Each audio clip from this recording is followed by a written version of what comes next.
بسم الله الرحمن الرحيم. الحمد لله والصلاة والسلام على رسول الله صلى الله تعالى عليه وسلم. لا إشيت الدرس كاني مفردات ألفاظ القرآن راغب أصفهاني وشكيشنا وشيء أزراء أمر الله خزمت أو شائب وشيء أزراء أفرمي راغب أصل الأزري الإزار الذي هو اللباس وشيء أزر أصلا كي شيء بريتيا لو بوشاكي كإنسان وكو إزار أي بيتشي لخوي يقال إزار وإزارة ومئزر ويكنى بالإزار عن المرأة أم كلماتان هم إزار إزارات مئزر هم أوم بستي هي ويكنى بالإزار عن المرأة هندجار بأفرد أو تريشي أو إزار شو شون إزار إنسان دا أبوشي أو أفرديج بياوكي خوي دا أبوشي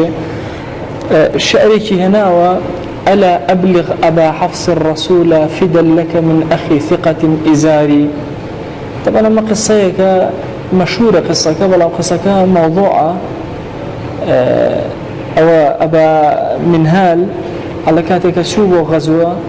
دائما دلي لا خزانة كيبو لبر أميري أو محورة كسيكي فاسقو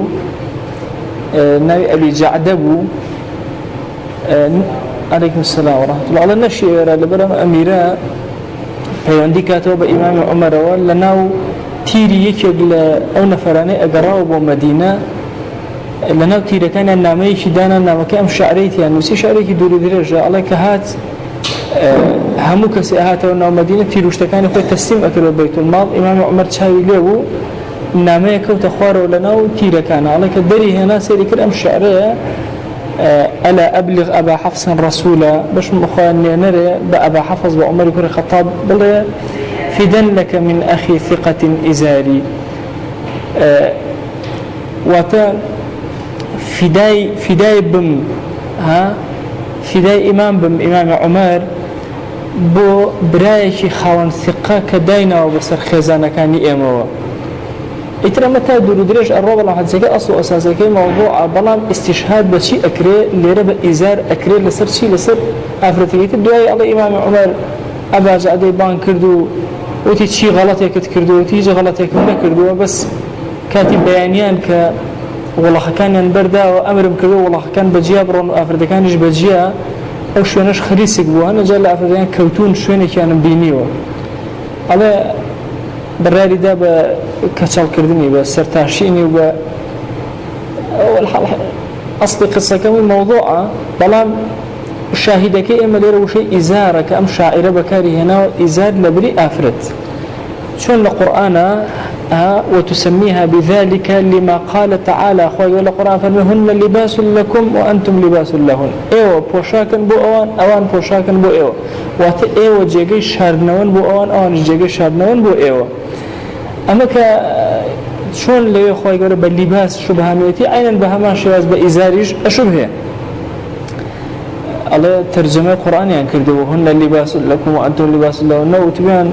هن بانتلون لكم وأنتم بانتلون لهن بس ترجمة القرآن بس كريها مجاري الله زمانك سرتا دس يعني كده ترجمة القرآن وزمان إنجليزي على بانتلون لجدا ومثلا اللباس كأو معناه نادا طبعا نسا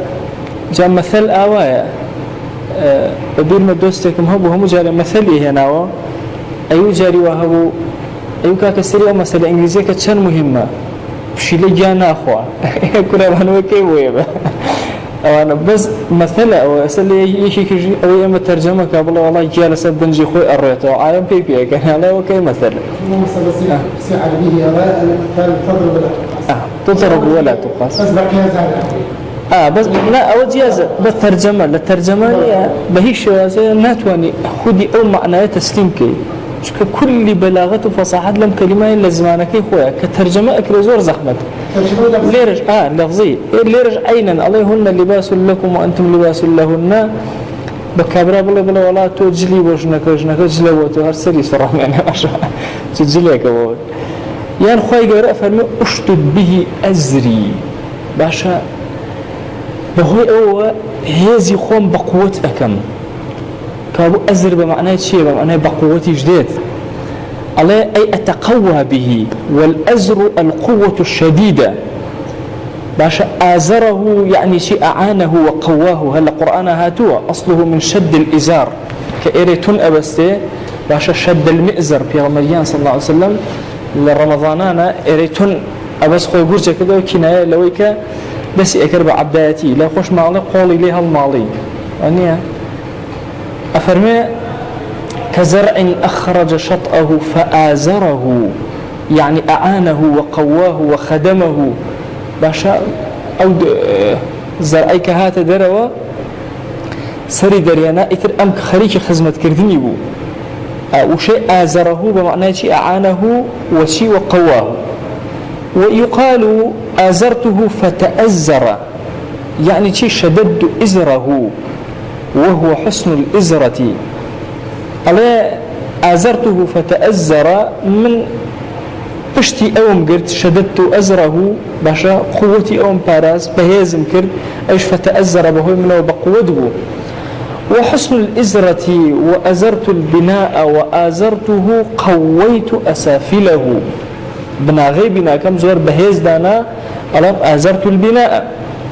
وتأزر النبت طال وقوي كات عرب أن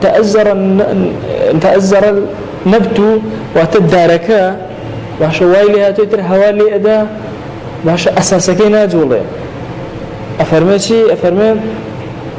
تأزر النبت طال الدريج بو بالاي وقوي أستور بو إتر هواء ويناك على تأزر النبت. آزرته ووازرته صرت وزيره. وزير بمعنى هي وزير يم زماني خومن باشا یەکێکیان ئەو کەسەی کە چی کە سەرۆکەکە بەهێزەکە سەرۆکە بەهێزەکە. موسى عليه السلام فەرمووی چی اشتد به ئەزری باشە ئەیکەمە وەزیری خۆم وەجعل لي هارون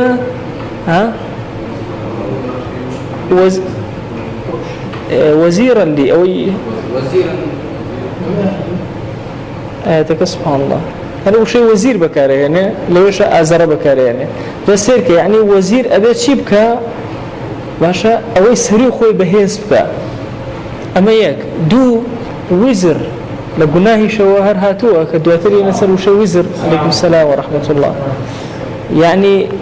خرابكاني أو نهيله هم هالجريتوا أو معنى وزير خرابكاني هالجريتوا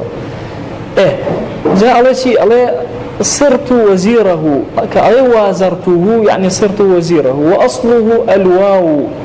أصلكي آزر أصلكي وزرية.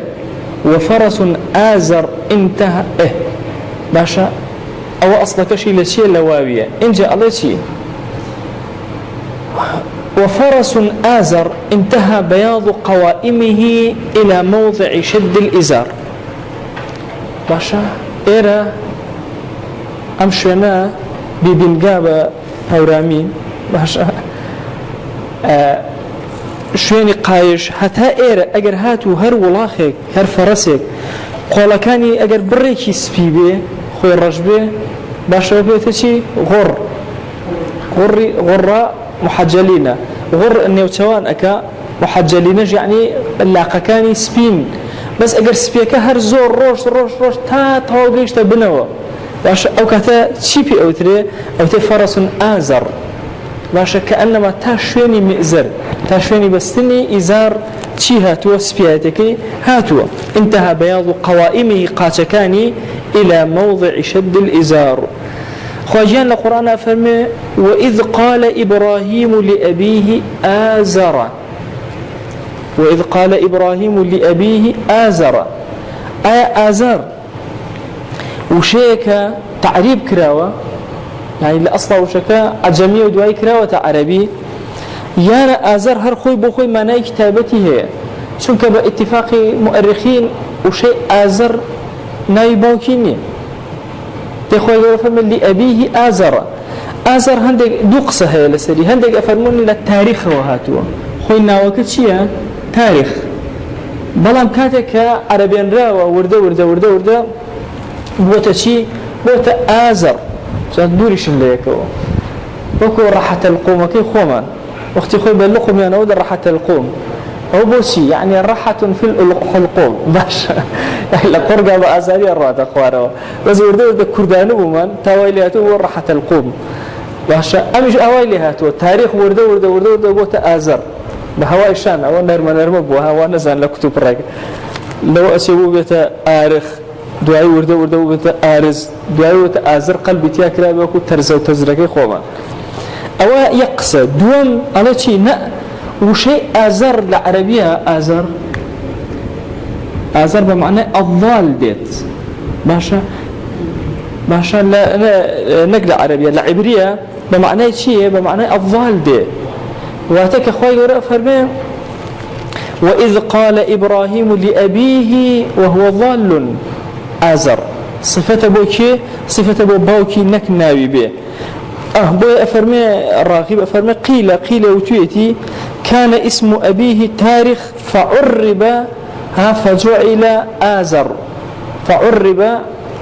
تعريب كراب عربي أولي هذا وقيل آزر معناه الضال في كلامهم لكلام إخوانا قصي إخوانا كعبريبو وشيء آزر بمعنى شيء ومعنى قمراء هات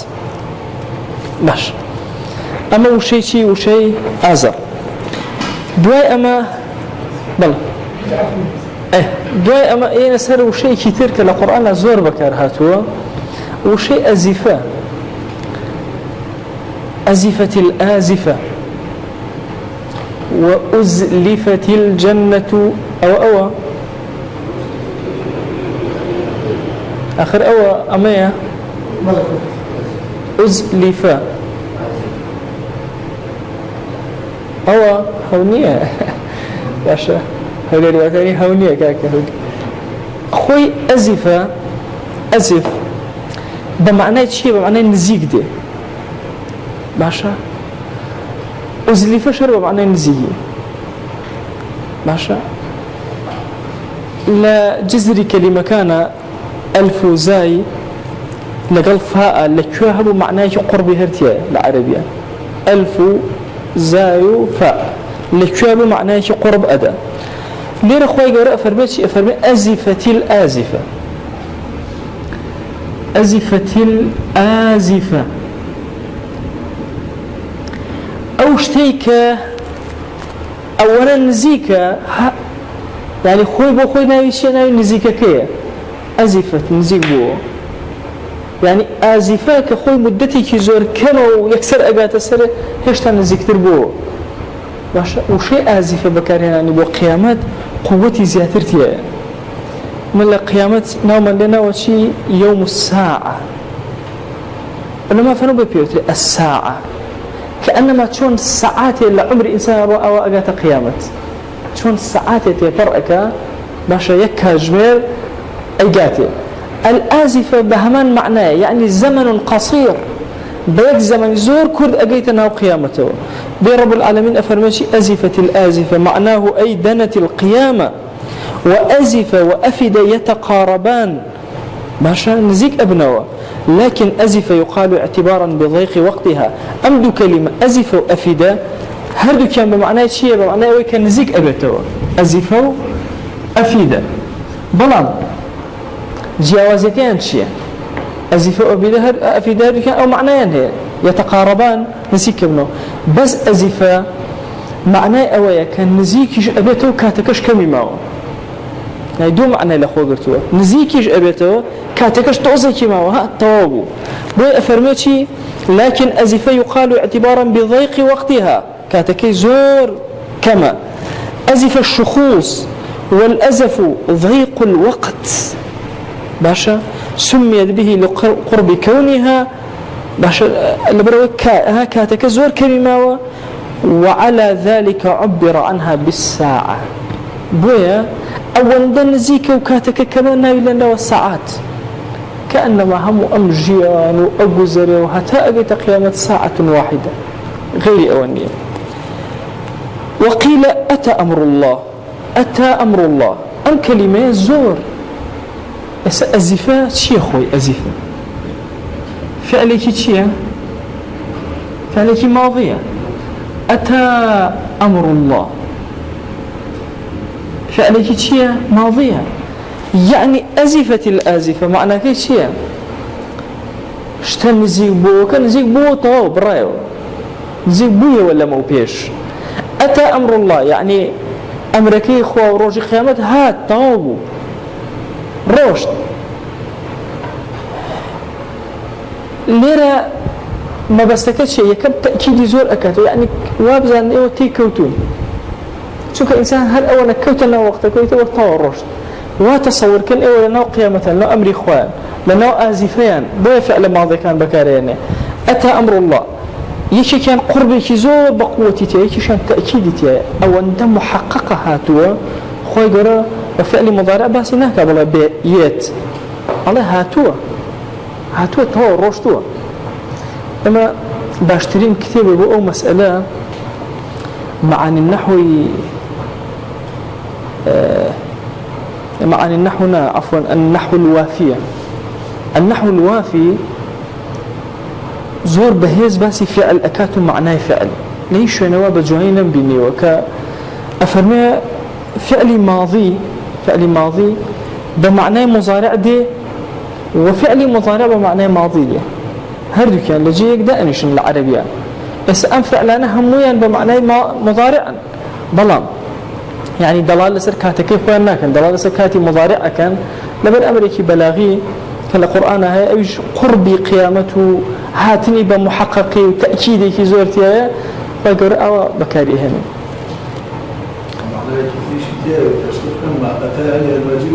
بسهولة بأساني كاتي أزاني بيشتو السرسرة ببيع ويدركي أتى أمر الله طبعا إن جاء فعبر عنها بالماضي الراغي أفرمي بالماضي وتويتي أتى أمر الله بو لقربها وضيق وقتها چونك زور نزيكة باشا لقربها وضيق وقتها كاتك زور كما وأنذرهم يوم الآزفة بيان ترسينا بشي بالروجي نزيك أقاتا سرسريان آزفة باشا بو يوم نزيكة بو روجا نزيكة أوش كلمة شي كلمة أزف وشيء كتير من وشيء السا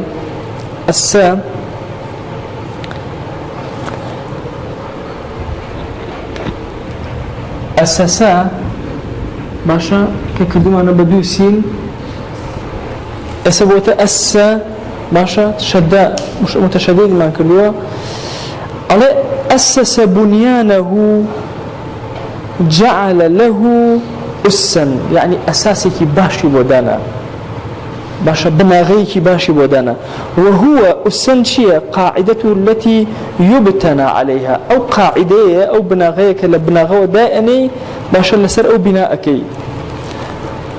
علي أسن علي أساس أو أني بي أوتري جمعك أس إساسة جمع إساس أسوسة باشا يقال كان ذلك على أس الدهر جاء أسس يك ملاحظة عن بمي على جمع على إساس وجمع الأس إساس باشا جمع أس شيء إساس أي جمع إساس شيء أسوسة كابو أسس شيء جمع الجمعة لما اشتك من هي العربية في جمع الجمع هندش جمع أكريته وجاري كتير باشا على كلب كلاب أكلب باشا أكلب جمع كلابة توقع أو أبيني قرمولي دوان سيان صق أبيني على أكلب زورا ليرج أينا علي شيء أس باشا إساس علي شيء أسوس كوت أسوس يعني بناغ الزوركان يعني بناغي كان أواك يعني بابلين بس الجمعي همو بناغ كان شن مجموعة بناغ من هي همو بيكا وبيا وتشي بيا أسس شن قواعد زور من هي همو يم بيكا وبيا أو تشي بيا أو تري أسس عرب قصيشان هي على كان على أس الدهر كان على وجه الدهر كأنما اشتي عمري زور دريج به على كاك بناغكي لسر شي لسر الزمان دا مزراوه كأنما الزمان أو بناغي أمشتي أس الدهر على وجه الدهر كأنما أول راخرة والزمن راخرة أو لسري دروز بوا يعني أو ده عمري درجة أو ده بالاي برزة بابلين بويا وشيء أسا بمعنى شيء بمعنى بنيان طويا قاعدي بنيان بيت لقرآن شو شيء أسا زور بكار هاتوا لبر شورتك وأنا إما راغب باسي نكردوا بس وشيء كمي كبكار هنا ها أسس بنيانه خوي بخوي إشارة بكلمة قرآن أما ندل بس وصلى الله على سيدنا محمد وعلى آله وصحبه وسلم.